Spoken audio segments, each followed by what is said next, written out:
Still looking at what's happening in governments, let's move away from an ex-president of Zambia to a sitting governor in Nigeria, in Edo State to be precise.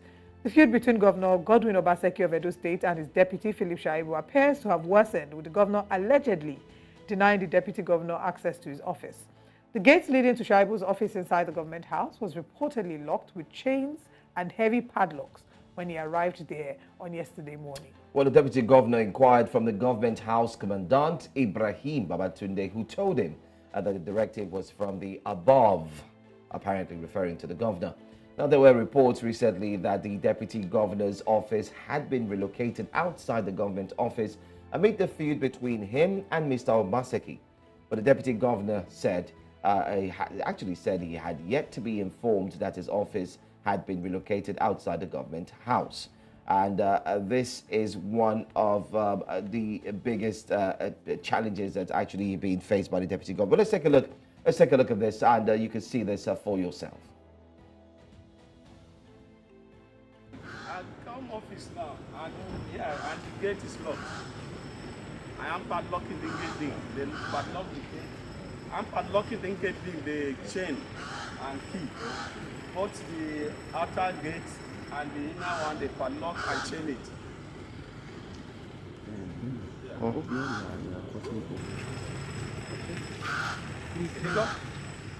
The governor said they should lock it, that they are using the office for something else. I have not moved to anywhere. Nobody has given me letter to move to anywhere. Nobody has given me letter. So if governor say I have moved, I have not moved. I have not moved. The governor did not give me letter. Nobody has given me letter to move. So how will I move out of my office? I'm here now, the gate is locked and padlocked. So maybe, I don't know. So I call the governor, is not picking. So you call the governor that I didn't move because I didn't get any letter to move. Only the civil servant got letter to move. I'm told that the civil servant were given letter from the office of HOS to move out of this place. But me, I didn't get any letter to move. So I'm here. They should come and open the gate, please. And call the governor that I'm at the gate. They should please come and open the gate.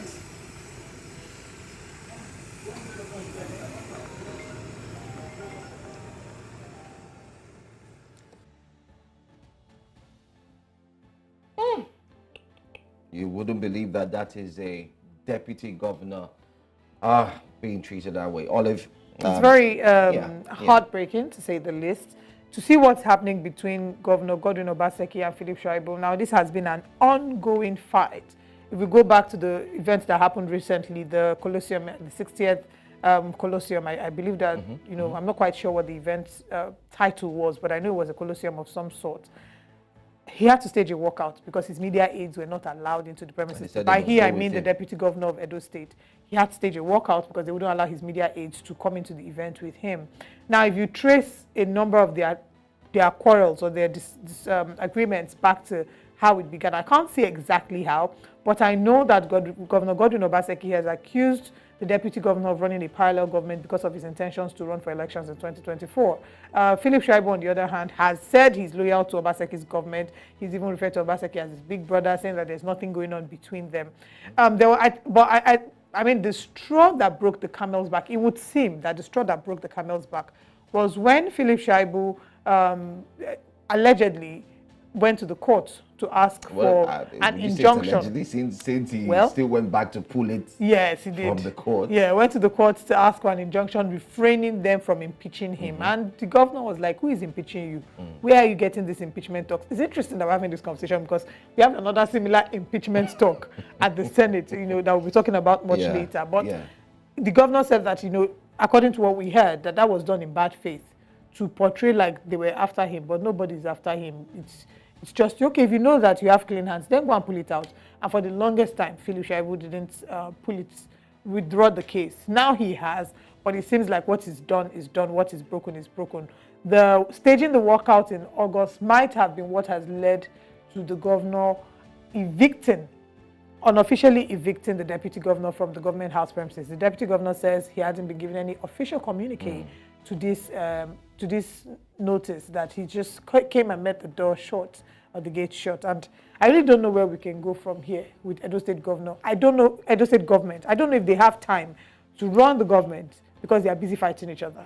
It's a clear case of the desecration of what the deputy governor's office should actually be. And we're starting to see this unfold in different twists and turns. First off, funny enough, when the camera is pointed at either of the governor of Edo State, you hear him say, oh no, there's nothing. And most times he wouldn't really talk about it, but he would allow his media aides to do that. And when the camera is pointed at Mr. Shaibu, you hear him say, oh, he's my big brother. I am loyal to him. I'm sure whatever issues we have, we'll sort it out as a family and not come out in public. But it's like a rat biting at your feet and still blowing cool air is what the deputy governor is facing now. So he's feeling the heat, and we've seen that in the video. And now he's saying, I don't think it's what he's facing. I think it's what both of them are facing. Yeah. I mean, so it's almost like, we're acting like we're good. But would you say the not governor really is feeling it? The governor is actually the governor. Well, he is. He's the governor. Although the constitution, as I learned, possibly has led the deputy governor to ensure that he can protect himself from being taken out of that office. But then again, let's talk to someone who's actually been following this story very, very closely. We do have constitutional lawyer and immediate past Commissioner for Communication and Orientation, Edo State, Andrew Emwanta. Thank you so much for being here this morning. You're also an aide to the Deputy Governor, Philip Shaibu, which makes this conversation smelling very good, and I look forward to have it. Thank you so much for being here, by the way. Yeah, good morning. Yes, it's right that I'm a former commissioner, but I'm not an aide to the Deputy Governor. I'm just his friend. Oh, okay, that's great. Someone who's interested in the politics of our state and the development of our state. Very good. I mean, since you're his friend, that means you are in talks with him. Let's start off right away with what's really going on. What is really happening? Can you shed more light on what's happening, especially with what we just saw? Yeah, thank you. What we are experiencing in Edo State is a situation where the governor has by himself decided to impeach his deputy. We operate a system of constitutional democracy flowing from the American model. And as you know it, the seat of government and power in the United States of America is the White House. And presently, that seat is occupied by President Joe Biden and his Vice President Kamala Harris. A situation where Joe Biden now decides to evict Kamala Harris from the White House. There's nothing to describe that other than to say that it amounts to executive impeachment. And that's exactly what is playing out in Edo State. It's quite unfortunate that the deputy governor, haven't been prevailed upon to withdraw that court action he filed, which of course, what is happening was what he saw. And to avert that, he had to go to court. The Archbishop of the Benin Diocese of the Catholic Church and other well-meaning Edo people prevailed on him to do that. And it was that same week, which of course he withdrew that action, that a letter was, or rather we saw a signboard in one isolated building along the Sadebe Avenue, having the inscription, the office of the deputy governor. We thought it was a joke until sometime last week, a letter was written to the permanent secretary in the office of the deputy governor asking her and her staff to leave Government House.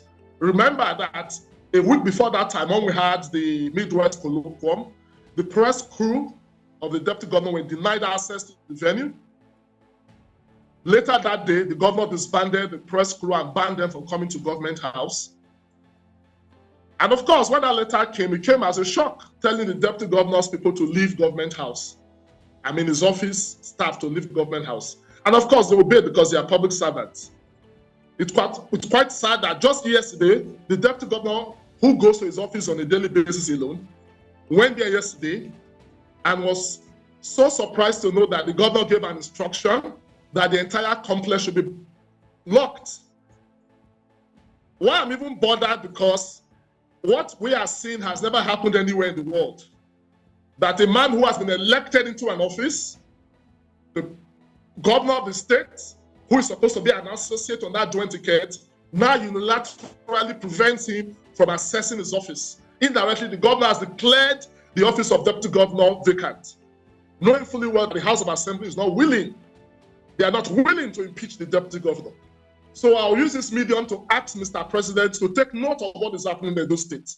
Because this is the same thing that led to crisis in the Western region, that led to a declaration of a state of emergency. Because democracy in Edo State has been hijacked by a group of individuals contrary to the provisions of Section 1 Sub 2 that forbids any individual from taking over any part of the government of Edo State or by extension Nigeria. So it's very unfortunate and it must be condemned in the strongest terms. And I must commend the Human Rights Writers Association of Nigeria, the HURIWA. They have condemned the action of the governor and they have even invited the House of Assembly of Edo State to evaluate what the governor is doing. They are even questioning if the governor has a sound mind, but that is not our discussion here. But what we are saying is that democracy in Edo State is under threat. If a deputy governor that has been elected by the people of Edo State can be evicted from office by the governor and nobody says anything about it, for me that's a civilian coup d'etat, which must be condemned in the strongest of terms. Thank you so much for highlighting this and, talking about what happened at the colloquium, the 60th anniversary of the Midwest referendum. I would like us to talk about how this action is maybe related to that, if this is an offshoot. But before we went on the break, I was asking how exactly this is related to the 60th anniversary of the Midwestern referendum. And I was asking, do you think maybe the issue of the deputy governor and his media aides not being allowed, and therefore him staging a walkout, do you think that is what may have precipitated this action from the governor? Do we have, further reason to believe that there's more to it than, or would you say it's a direct reaction of what happened in August? I think what we are seeing is a chain of actions that the governor has personally orchestrated, which ultimately he thinks will end in the removal, either by force, either by hook or by crook, of the deputy governor from office. And the whole idea is to prevent him from aspiring. I think it's about an aspiration the deputy governor has. The deputy governor, like every other Edo person, is not in any way prevented by law from aspiring to be governor of Edo State. And it is because of that aspiration, and which the governor has even conceded to, that, he was not properly consulted, that the deputy governor has been doing consultations, or the deputy governor planned a coup d'etat. I mean, he's just trying to give a dog a bad name in order to hang it.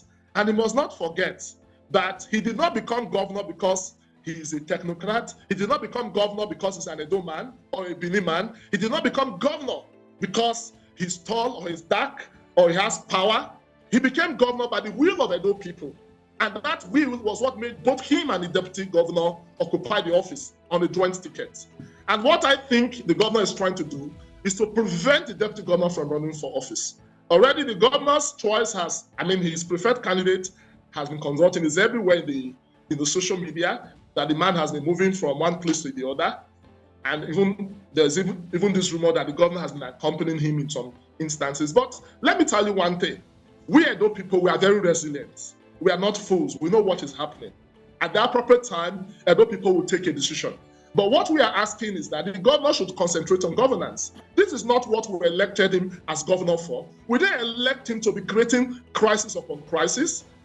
There is no road into Benin City as we speak. Edo State is totally gridlocked. Whenever you are traveling to Abuja from Edo State, you spend 2 days on the road. All the state roads are bad.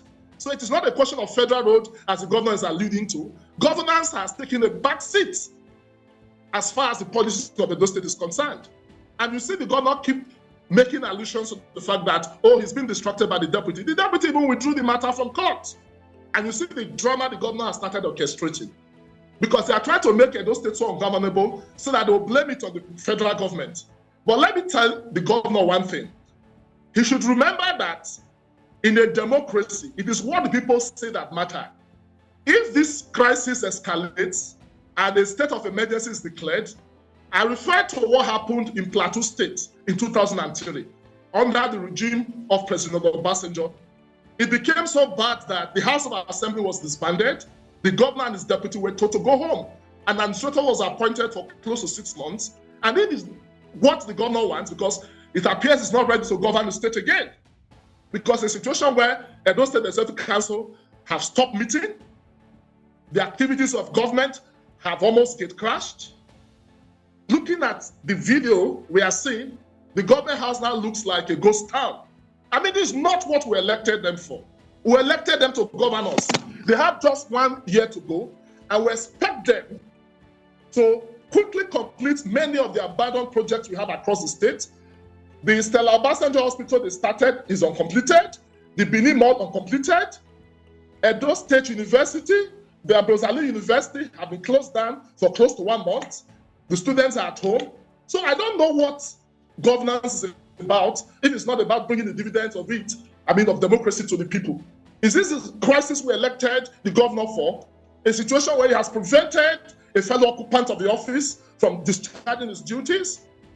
Is this not tyranny of the highest order?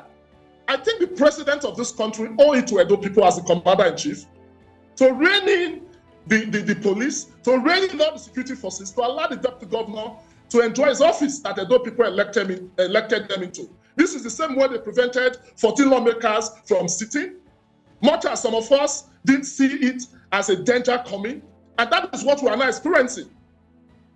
So I don't think this is right, and it must be condemned in the strongest of terms. If the governor wants to impose a candidate, he should do that at the level of his party. It must not affect governance of the state.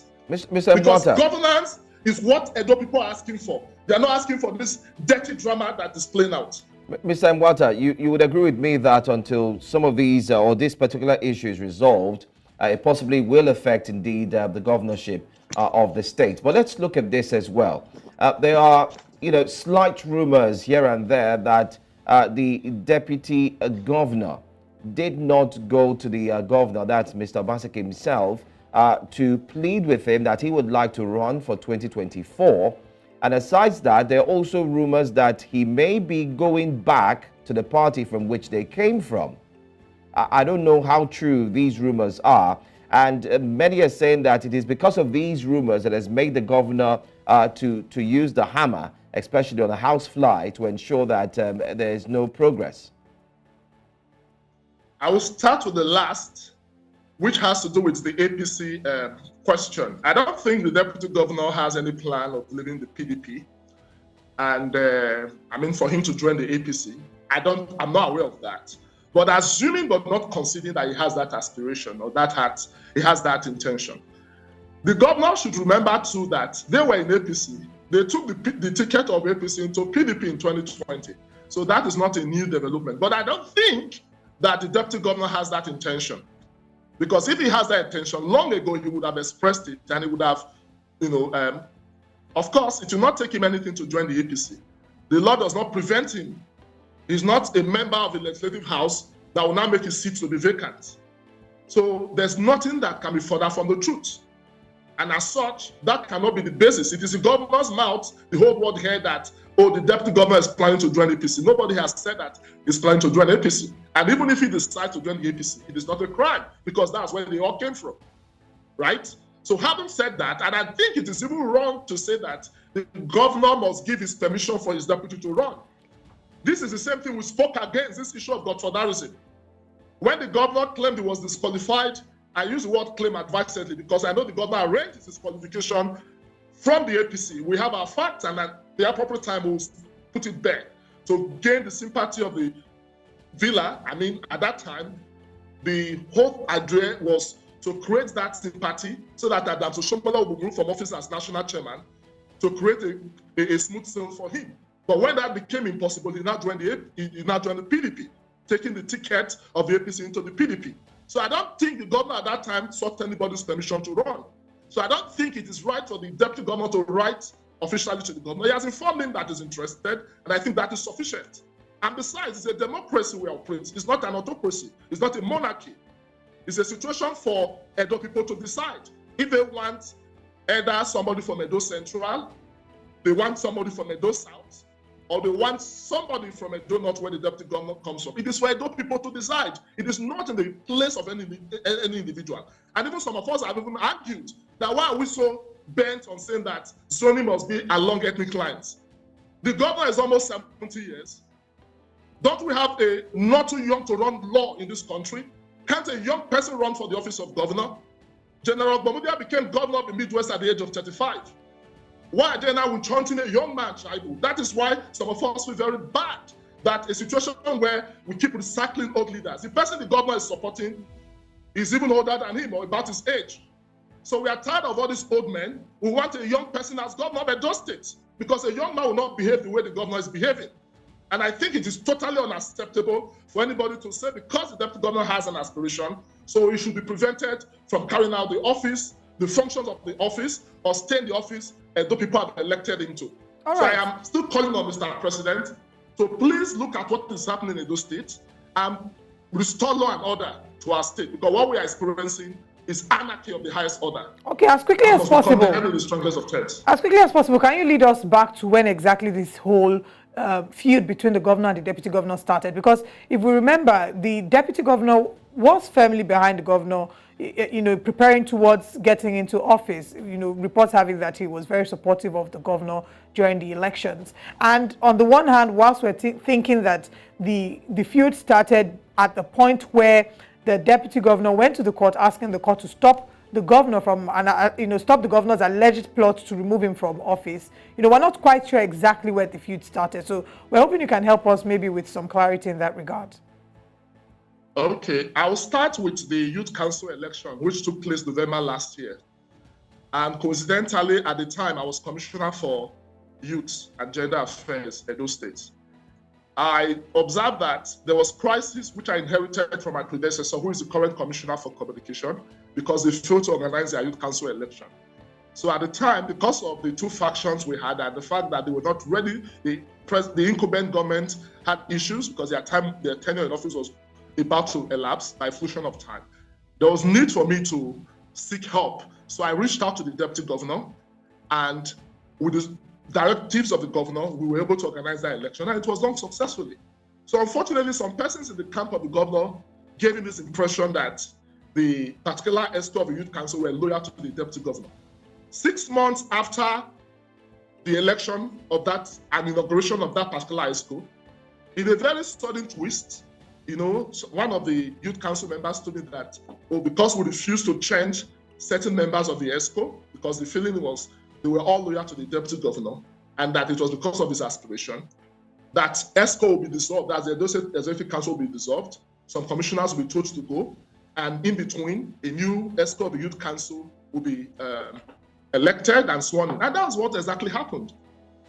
This is a governor that has never showed interest in Youth Council election. The governor was part of those who inaugurated the new ESCO. Unfortunately, as commissioner, I was not consulted. The deputy governor who midwifed the process was isolated. So for me, that was where this whole thing started from. Then you look at the House of Assembly inauguration, as the governor claimed, that the deputy governor was interested in sponsoring the candidate, which is not true. The present speaker of the Edo State House of Assembly, elected from the Edo North, though he's from Owan, is a friend of the deputy governor. So there's no evidence to show that the deputy governor had a different agenda. Most of the things we are hearing are from the mouth of the governor. That the deputy governor wanted to, impeach him. The deputy governor was the one that imposed an ESCO for the Youth Council election. And when you hear the number one citizen of the state, make those kind of statements, wide allegations, they leave so much to be desired. Okay. So for me, the governor is just trying to create crisis where there's none. And I appeal to him again, he should please face the art of governance. All right. Edo people want to know when the ShopRite to be ready, because we have it in other states. This is a project that has got over 10 billion naira. We want to know when Ambrosalo University will be reopened. All the uncompleted projects in Edo State, we want to know when he will complete this project. In my local government, there's no single road. The only thing the governor has commissioned since the second term are street lights in my local government. So we want him to face governance. Okay. He has few months to go. Mr. Emwanta, why is he allowing crisis to begin now? So we appeal to him. Let's quickly take a final question, because unfortunately we've run out of time, so we'd appreciate if you can answer this as quickly as possible. You've appealed to the governor to focus on governance. Elections is in 1 year, and we don't know for sure how long this feud between the governor and the deputy governor is going to last. Should the governor not pay heed to your appeals to him, what are the next steps? What's the hope for the people of Edo State?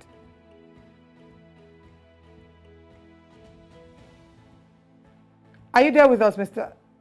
Oh, it seems we might have lost connection with him.